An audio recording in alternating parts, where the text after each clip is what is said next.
Bitcoin has once again made headlines by crossing the $65,000 mark. But the real question is, can it maintain this level, or is a push towards $70,000 on the horizon? On the morning of September 26th, Bitcoin's price took a hit, dropping to $62,705. This marked the third time in just 4 days that Bitcoin faced rejection at the $64,000 resistance level, which shook the confidence of many bulls who were hoping for a breakthrough.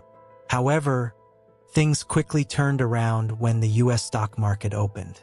The S&P 500 index surged to a new all-time high, and Bitcoin followed suit, rising more than 3% to recapture the $65,000 level. This quick rebound raised hopes that Bitcoin might be ready to test even higher price levels. Market analysts believe that a few key factors are driving Bitcoin's upward momentum, and these same factors could help it push past $65,000 and head towards $70,000. One of the biggest drivers is the current macroeconomic environment. Interest rates in the U.S. remain low, which makes borrowing money cheaper and encourages investment in riskier assets like Bitcoin. Additionally, there's renewed interest from long-term institutional investors. These big players are beginning to take Bitcoin more seriously, viewing it as a potential hedge against inflation. With fears of a stock market bubble fading due to strong economic growth, paired with U.S. housing prices reaching record highs, it's no surprise that institutional demand for Bitcoin is growing. The tech sector has played a significant role in boosting global stock markets, which has had a ripple effect on Bitcoin. Over the last 6 months, several major tech companies, including Alibaba, Tesla, Nvidia, Taiwan Semiconductor, and Apple, have seen their stock prices rise by more than 30%. This strong performance has given investors more confidence in the market overall, which has also contributed to Bitcoin's rally. Another interesting factor to consider is Bitcoin's correlation with the global monetary base, also known as M2. Lynn Alden, a well-known investment researcher, recently highlighted that Bitcoin is closely tied to changes in the amount of money circulating in the global economy. Historically, Bitcoin's price has increased in 83% of cases when more money is added to the financial system. This is especially important as governments around the world are once again starting to inject liquidity into their economies, following a long pause.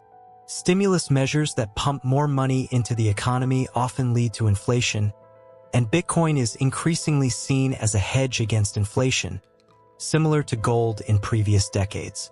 In fact, Bitcoin has outperformed gold in its correlation to the monetary base, making it an attractive option for those looking to protect their wealth.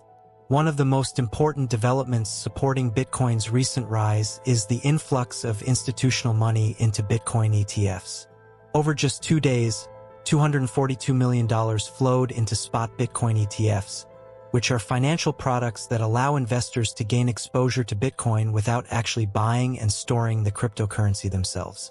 This shift in institutional demand is particularly notable because there was skepticism earlier this year about whether these large players would fully embrace Bitcoin.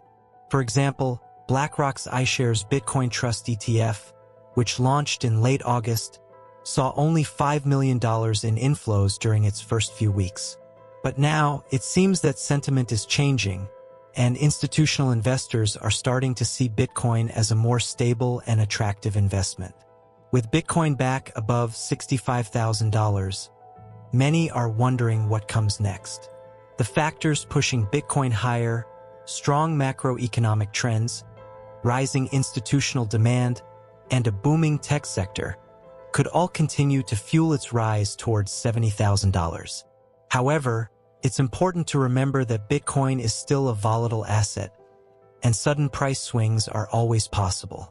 As always, stay informed, keep an eye on the markets, and remember that investing in Bitcoin comes with risks. But for now, Bitcoin's path appears to be looking up. That's it for now. Thank you so much for watching, and I'll see you in the next one.